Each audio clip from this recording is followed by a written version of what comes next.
Monty, let's still continue with some talks of early Let's Make a Deal. Um, let's talk about prizes. What kinds of prizes were offered on the show, and where did you get those marvelous prizes in the '60s? Because they were $2,000, $3,000, which was a lot of money in the '60s, and some of those funny zonks. Well, when it comes to prizes,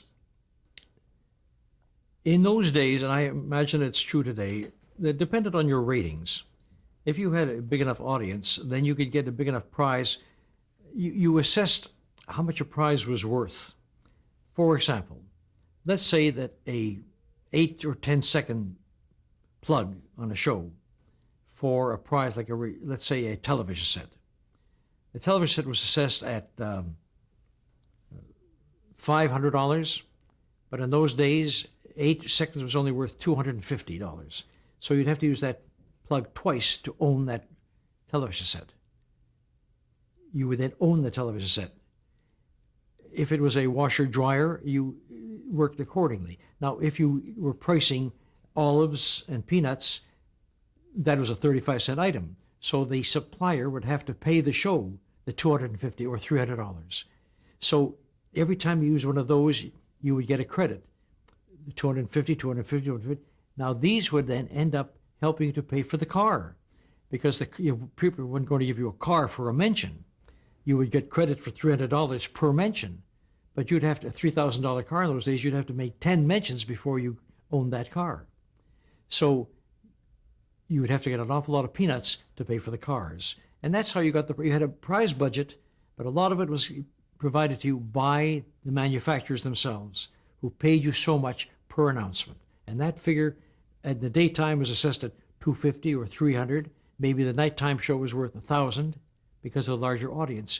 Today, 30, 40 years later, maybe you get $500 per announcement. I don't know, because I don't have the game show anymore. But it seems to me that there's a fee that's set by the manufacturers for how much a plug is worth. And then you pay off the prize in that manner. So let's say that color TV sets and washers and dryers were a wash. The peanuts paid for the cars. Where did you get those wonderful zonk prizes, and how did that term originate? I think Steve also came up with the word zonk. I don't know, maybe from a cartoon somewhere where somebody got hit over the head and it was called a zonk. But he got it out of cartoons somewhere, and we call these things zonks. And because we wanted to have a mixture of good prizes behind the curtains with zonks, we then had the staff working on what would be creative behind the curtains. It's animals, and then it became 100 pies or 15 watermelons or a salami tree, a tree with salamis hanging on it. But by the same token, our staff, our people at NBC or ABC, would then come up with wonderful inventions like double-decker dining room sets, a car with 3 outhouses on it, a spinning wheel, and Jay would be the old lady making spinning wheel and putting a little cotton coming out of it and so on, the wool coming out of it. All these zonks were created by the creative staff, and they were manufactured by ABC. Now, these cost a lot of money to make. So when we would get a car with 2 front ends welded together and a person won it, we hoped to goodness that after the show we could offer her a television set for that zonk. But they were entitled to it by law if they wanted it. And indeed, a couple of people took these, and it cost us $2,500, $3,000 to make these zonks.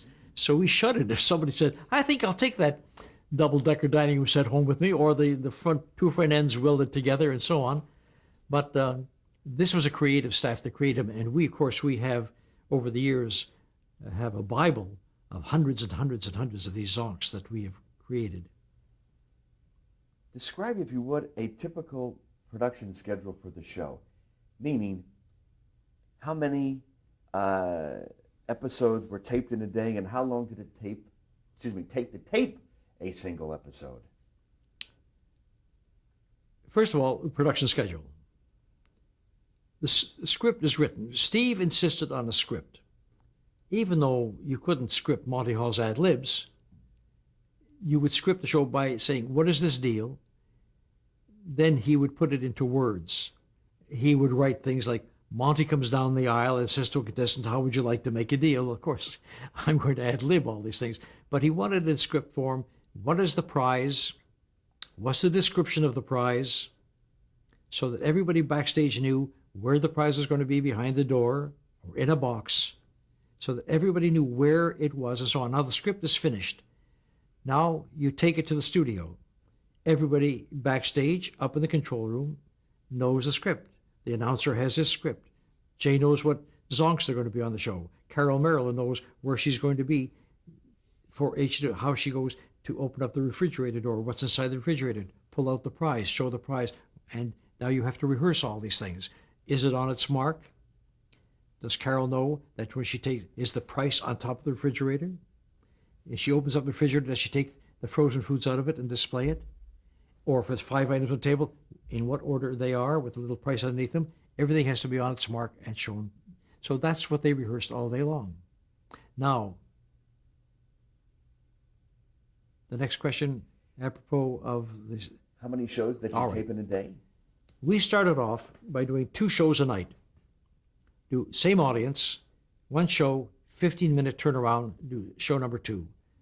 That allowed us to take all the prizes out in the storage space behind, bring the new prizes in behind the doors and so on, and Monty to change his clothes and so on, and Carol to change her clothes.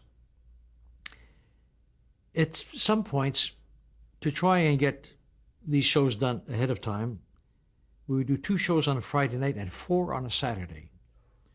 We do 2 at noon and 2 at night. I said to Steve one day after the 4th show on Saturday, just get an ambulance, back it up to the studio door, because I'm going right from here to the hospital. I can't do 4 shows. It's like a decathlon. Each show for me, running up and down the stairs and ad-libbing so on, took so much out of me. I was in a pool of sweat at the end of a show. And not really. I mean, I refused to sweat. But I mean, I was just working myself to pieces. And so I said, I cannot do more. I cannot do this many shows. So we started doing 2 a night for 4 or 5 nights to work ahead. And then in later years, I could do 3 shows a day. I would do 1 at noon, take off a few hours, plenty of rest, and then 2 at night. How long did the show last? You would be amazed to know that unlike so many shows on television, game shows and so on, our shows ran 28 and a half minutes, or whatever it was, 30-minute shows, 30 minutes. We did not stop the tape because we would lose our momentum. Now, let me tell you a little story about that. The show starts. We do the opening. We do the first deal. I go off stage. A 2-minute commercial rolls in, or a minute and a half, whatever it is. I go do the second deal, another commercial. Do the third deal, commercials. Finish the show on time. We knew exactly how much time we had, and we did it. No stopping the tape. You stopped only in case an accident happened on the set. Maybe Jay would come down the aisle and his table would fall over and everything would fall down. We would stop the tape for that. Or I can't remember stopping for anything else, unless something fell or broke. But we wanted to keep the show going for the 30 minutes in full momentum. Now then, we go down in our last year we did the show at Disney World in Orlando, Florida. The last year we did the show live. 1991. They built us a set, not to our specifications, but to their brilliant minds how a set should be built. No room behind the doors. You needed all that room. You needed 40, 50 feet to take a car out and bring a car in, to take out these dining room sets and bring other stuff. No, they had no room behind. You had to go all the way down the studio. So we could not do that in a 2-minute commercial break. We do the deal. Now we've got commercials. But we had to bring all the prizes had to be taken down the long length of the corridor in this huge studio, and all the new ones brought in and so on. You couldn't do it in 2 minutes. I'm out in front of the audience, ad-libbing with the audience, keeping them going, having a lot of fun with them, to keep their enthusiasm up. But it used to take me 40 minutes to do a 30-minute show because of all the time wasted in setting the prizes and a new crew out in Florida, not familiar with what we did here. And that's why when we build a set, we'd say you've got to have all this space behind for storage so that things can be moved in and moved out behind the doors quickly. Move them out and move them in. If you have to do all this down the bowling alley, down at the other end of the studio, it doesn't work. So we always believed a show has to be done in 30 minutes. It had to be done to time because you keep up the pace and the momentum and the audience and so on. And that's why it was always called the fastest moving show on television. Today, when you look at the reruns today, you sit back and you're amazed at how the pace of that show and the speed of the show is done. As I am, and when I watch it. So then, really up until maybe, like you said, until 1991, all of the shows that you've done were darn near live to tape. Exactly what we called live to tape. Live to tape, no stopping. Tremendous pressure on an MC because what you're doing is you're walking that tightrope without a net because you're live. Very tough, not only the MC, but very tough on the production crew, the backstage crew. You know, when we first started the show, we taught the NBC people how to do this. Now we sell the show, as you know, we moved the show from NBC to ABC. We moved from Burbank to Hollywood. And we describe the show to the ABC people and say, we can't do that show. We can't do it that fast. And Steve Hados, being the taskmaster with the writing crop, says, you will learn to do it. You will do it. And he whipped these guys into shape. And when they did it, they were so proud. The stagehands on the backstage were so proud that they were really literally cheering themselves. So the first year that we did at ABC, we threw a party, a Christmas party at Lakeside Country Club for the entire crew at ABC. All the stagehands, all the technical crew, all the people backstage in the bowels of the earth and so on, all the people that affected the show, all our staff, a huge black tie. These guys never saw a black tie, never saw a tuxedo in their lives. They had to go and rent them. But we wanted to show them that they were the class of the operation and that they came through and that they were professionals. Every stagehand wore a tuxedo that night. They came to the country club and we threw a huge party for them. And we got up and we said that night, this is because you came through for us. We challenged you to come through. You were professional. You were terrific. This is our way of thanking you. Monty, what type of atmosphere, let's continue with that thought. What type of atmosphere do you try to create on your set? I firmly believe in a family atmosphere on all my shows. My own staff, we always lunched together. We did things together. We partied together. It was a family. And when you go to the studio, you try to make a family out of the stagehands and all the people who work on the show behind the scenes. Let them know that they're as important to the show as you are.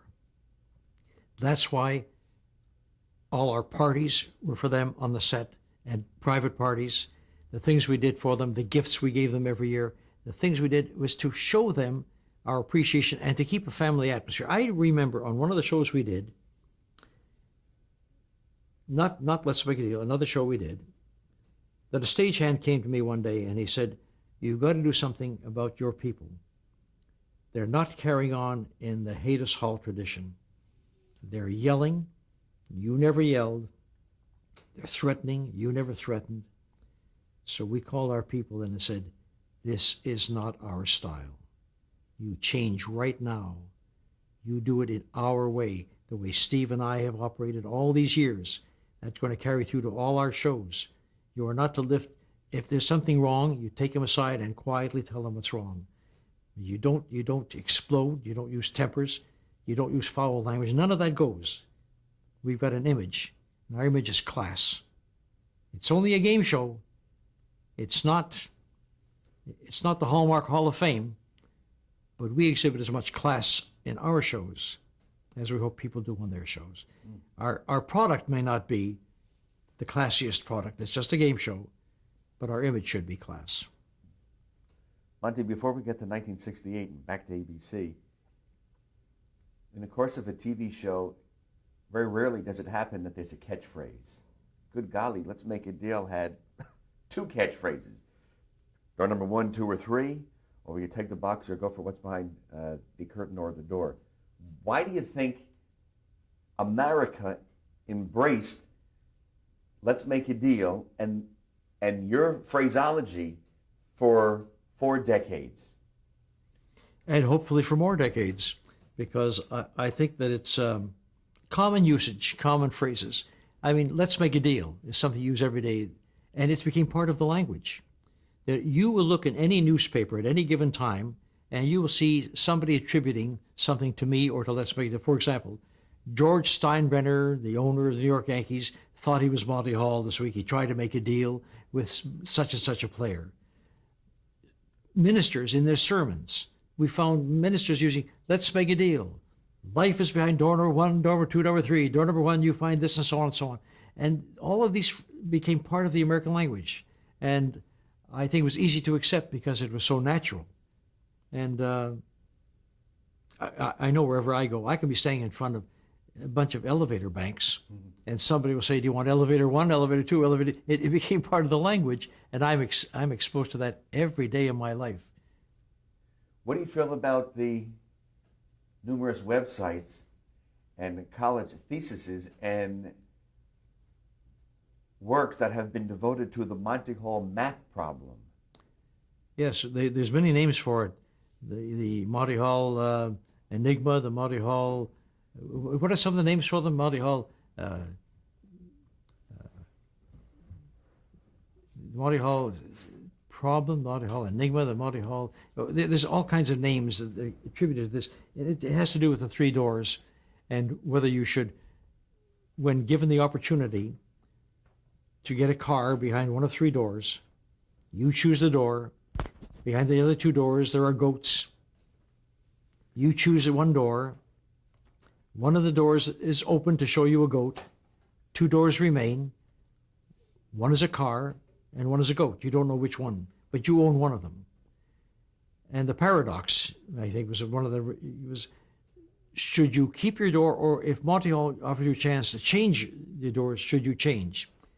Now, this started with Marilyn von Savant of Parade magazine, who created this particular problem and said why on the program you should change, and gave all kinds of statistics. The funny part about it is that I don't recall on Let's Make a Deal, once you made your selection and I showed you one of the doors it wasn't, all I did was offer you money. I didn't offer you a chance to then change your door again. But she proposed the situation. Well, that opened up a hornet's nest of communication, of newspaper articles, professors writing me from various universities saying that she's right, she's wrong. It did. I got one guy said in 1657, Professor von Hugel in Bavaria came up with this theory. I said, hey, folks, it's very simple, and here's the way it is. And the New York Times, one of the writers of the New York Times called me one day, and he said, I'm coming out to California, and I'd like to talk to you about this particular situation. By way of introduction to me, he says, I was in your home once because I went to school, I went to Yale with your son. And I was a member of the Whiffenpoof Singers. And do you remember we came out and all the Whiffenpoof Singers came to your home? This home right here where we're sitting in this room with our sleeping bags. I put them all up here, the Whiffenpoof Singers. They were lying all over this place. They slept in a sleeping bag. He says, I was one of them. So that's my entree. I'm now a featured writer with the New York Times. So he came over and he showed me how this theory of hers was correct. And he played it out with me. And he writes this article. On a Sunday New York Times front page, lower right-hand corner, the Monty Hall paradox. An inside page, a full page of the New York Times devoted to this story. Well, it became, it's all over the world now. The trouble is that I'm tired of explaining it to people, and besides which, I never did it that way on the show. Somebody said to me, what should they do? Should they do or shouldn't they do? I said, I never gave them the opportunity. But this was Marilyn von Savant saying that if you did, I can prove to you why it's valuable to you to make the switch. Speaking of making switches, let's go back to 1968. ABC, like you said, last place, dating game, newlywed game, about to be canceled. And man, you make the deal that rocked daytime and really changed the look of ABC. Would you be so kind to go in great detail about that deal? So I signed the deal with ABC, and incidentally, they gave me a lot of things I wanted. They gave me, I can't tell you, they gave me specials. They gave me late night specials. They gave me a car and a driver. They didn't know what to do for me. And we had some 7.5 good years with ABC, and I can get to that later why it terminated. But uh, at that time, it was a monumental change for the networks, and millions of dollars changed hands as ABC got all that revenue that NBC lost. There's a writer, what was it? Les Brown was a critic, and he wrote a book. And in this book, he describes what happened to NBC and ABC with the switch of one little game show, what it meant to them in revenue. And he said that if you think ABC is a marvelous news department today, it's attributable to Let's Make a Deal, because of the revenue we brought in gave them the money to build a whole news department. Can you imagine that? One little game show, the impact it had on a network. How did you feel in 10 years? It's now 68. Remember in 58, you lost all those shows. In 10 years, you're on top of the world. Right. Well, you know how a concomitant of success is what you can do with it. So while I'm on top of the world, and I feel good about it, I have a frustration on the one hand and satisfaction on the other hand. The satisfaction is I've got a hit show. I've been running for a long time. I've made good money. I haven't made Merv Griffin money that he made on his shows. I was born 10 years too soon, but I made enough to be very comfortable and to be able to do with that money what I've always wanted to do, and that is to do my charity work. By having the income from Let's Make It, I can do my charity work, which I've done all my life. Never take a penny for my charity work because I made enough money in television to do it. To raise $800 million for charities, to build hospitals, children's hospitals, and so on. Great satisfaction. The flip side of my career is the frustration. Now, this may be ego running away with itself, but I always thought that I had more in me than a game show. I had the ability to talk, to ad-lib. I had the knowledge. I had the intelligence to do many, many more things with my life. I didn't desire to be the biggest actor in the world. A great actor, my daughter turned out to be a great actor. She played Broadway in 7 shows. That's Joanna Gleason. I didn't want to be the greatest singer in the world because there were so many singers who were better than I was. But I was a communicator, and I thought that I could do a talk show. And I wanted to do a talk show. Now here's what happens in my life. While I'm doing Let's Make a Deal, Johnny Carson has an argument with the network, and he's leaving The Tonight Show. And I get a call from Dave Tebbutt. Dave Tebbutt worked with talent on NBC. And he called me and says, Johnny Carson left the show. I want you to take over while he's away. We don't know how long he's been going for, but I want you to take over. I said, I'm available. And he called me back within hours to say no. And why? Because he had checked it out with Johnny Carson. Johnny Carson said, absolutely not. I was vetoed by Johnny Carson. Whatever the purpose is, that's not the point, but frustration. I'm doing Let's Make a Deal. I get a call from CBS.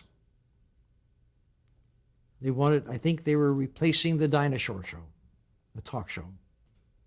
Could I do it? An hour and a half every day. But I'm doing Let's Make a Deal. I called Grant Tinker at NBC. I said, Grant, what should I do?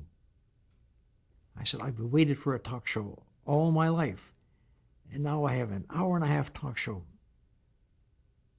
He says, "Are you happy with Let's Make a Deal?" I said, "Yes." He said, "Is it a printing press rolling out the money for you every week?" "Yes." "How big is your ego?" he said. And I thought for a while. I said, "Not that big." So I turned down the talk show, which I've always wanted. But how could I give up Let's Make a Deal? How could I give up a hit show for my ego? Now Let's Make a Deal goes off the air, and I get a call from Metro Media. They're going to create a talk show with me. So they canvass all their stations. And the word comes back, but he's a game show MC. So I think they may have gone with the Captain and Tennille or something like that over me. Frustration and a disappointment. But as the years go by, that's diminished. The things that I've accomplished in my charity life and family life and so on, and professional life, have completely pushed all that ego into the recesses of my mind. You might not have landed the talk show, but while you were doing Let's Make a Deal, you did land 2 classic. TV Guide voted it one of the best episodes out of The Odd Couple show. Oh, yeah. You did a That Girl. You had 3 specials on ABC prime time. Oh yeah, I did a lot of guest appearances. The Flip Wilson show, the Dean Mo- I was roasted on the Dean Martin show, ABC Late Night. Oh no, I had a lot of things that were great. The Odd Couple shows were a special delight because people are still referring them to me today. That the one with the horse was one of the best shows they ever did. No, I had a lot of ego fulfillments and a lot of fulfillments in my charity work. A lot more than doing a talk show would bring me. But you know, when you are a performer and you're doing a game show and you feel that you're playing in the minor leagues, so you should be playing in the major leagues, that you're a 400 hitter in the minor leagues and never got the chance to go to bat in the major leagues. That was the feeling I had in those years. However, there are different ways to get to the Hall of Fame. We're going to stop that here and change tape.